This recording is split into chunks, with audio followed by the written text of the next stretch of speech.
राजस्थान एक खूबसूरत प्रदेश जहां के लोग हैं बेहद मेहनती। यहां कोविड-19 का पहला मामला मार्च 2020 में सामने आया। एक ऐसा वायरस महामारी से लड़ने की सरकार की योग्यता को चुनौती दे रहा था, जो पनपा एक दूर दराज देश में।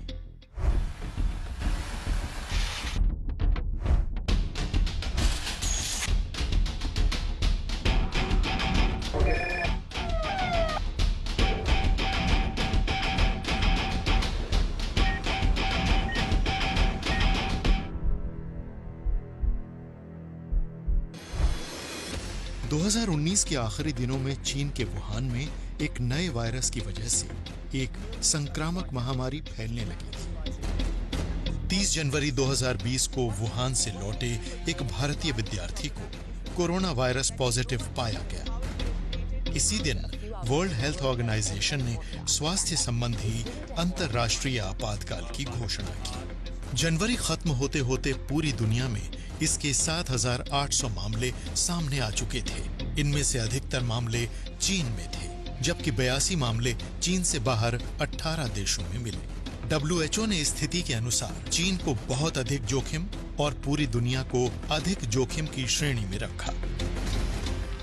अब तक राजस्थान में लोगों को शायद इस खतरनाक वायरस की खबर मिल चुकी थी, लेकिन यहाँ जीवन सामान्य तौर पर चलता रहा। न तो यहाँ और न ही भारत के अन्य राज्यों में ज्यादा लोगों को ये मालूम था कि अब जिंदगी एकदम बदलने वाली थी। जयपुर में कोरोना का संदिग्ध इटली से आया एक यात्री कोरोना का संदिग्ध पाया गया है। इटली के सैलानियों का एक समूह राजस्थान की यात्रा कर रहा था और ये लोग 28 फरवरी 2020 को जयपुर पहुंचे थे। इनमें से एक की तबीयत खराब थी, तो उसे एक अस्पताल में भर्ती करवाया गया। The first COVID patient came to our triage. The patient came with the history of fever, 5-6 days duration. Immediately I raised the alarm. I suspected the COVID. Then we informed to the CMHO, we informed to the Government Medical College. Around 1 o'clock or like that, we shifted that patient to SMS Medical College. Sawai Mansingh अस्पताल सिर्फ जयपुर का ही नहीं, बल्कि भारत का भी एक बेहतरीन अस्पताल है। इस अस्पताल के कंट्रोलर उन दिनों हुई घटनाओं के बारे में बताते हैं। तब तक 2 और सैलानी भी कोविड पॉजिटिव पाए जा चुके थे। हमने उनकी इंटेंसिव केयर शुरू किया। हमने फर्स्ट टाइम हाइड्रोक्सीक्लोरोक्विन और लोपिनाविर और रिटानाविर एंटी HIV ड्रग्स को यूज़ किया। इसी जगह तीनों इटालियन टूरिस्ट को हमने कोविड इन्फेक्शन के लिए ट्रीट किया और वो तीनों रिकवर हो गए। SMS hospital was the first hospital in country who started a definite protocol of COVID management. हमारे पास उस टाइम टेस्टिंग फैसिलिटी नहीं थी, तो उनके स्वाब लिया गया। स्वाब को पुणे भेजा गया वायरोलॉजी लैब में। टेस्ट की रिपोर्ट 2 दिन बाद आई, पॉजिटिव आए। उसी वक्त से हमारे मुख्यमंत्री जी ने राज्य में टेस्टिंग फैसिलिटी शुरुआत करने का डिसीजन लिया। उसके बाद में 21 तारीख को राजस्थान पहला राज्य था जहां मुख्यमंत्री जी ने लॉकडाउन करने की 22 तारीख से लेकर 31 मार्च तक पूरे स्टेट में लॉकडाउन करने की घोषणा की। केवल आवश्यक सेवाओं के लिए ही लोग बाहर निकल सकते थे। इसी दिन सरकार ने पूरे राज्य में सार्वजनिक परिवहन सेवाओं को बंद कर दिया। 2 दिन बाद जब राज्य में कोविड-19 के मामले 32 से ज्यादा हो गए, तो सभी निजी वाहनों की आवाजाही प्रतिबंधित कर दी गई। राज्य सरकार ने राष्ट्रीय खाद्य सुरक्षा अधिनियम यानी NFSA के तहत आने वाले परिवारों को 2 महीने मुफ्त राशन देने की घोषणा की, जो अब नवंबर तक दिया जा रहा है। मुख्यमंत्री अशोक गहलोत ने अपनी योजनाओं के बारे में सभी राजनीतिक दलों को विश्वास में लिया।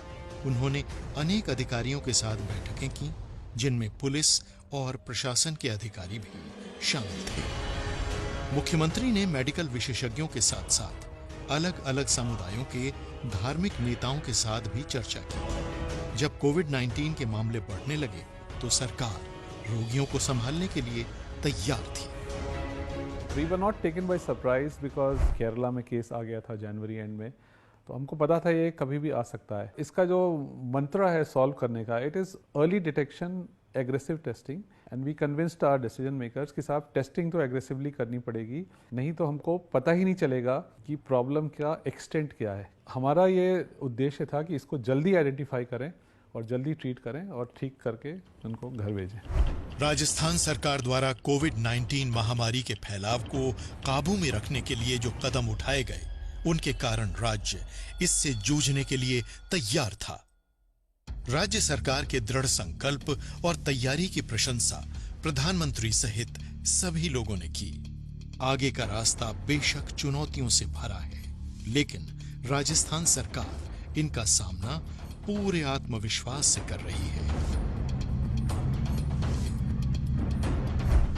कोरोना वायरस का खतरा अभी भी बना हुआ है, इसलिए जरूरी है कि अपना ध्यान रखा जाए। सूचना एवं जनसंपर्क विभाग राजस्थान सरकार द्वारा जनहित में जारी।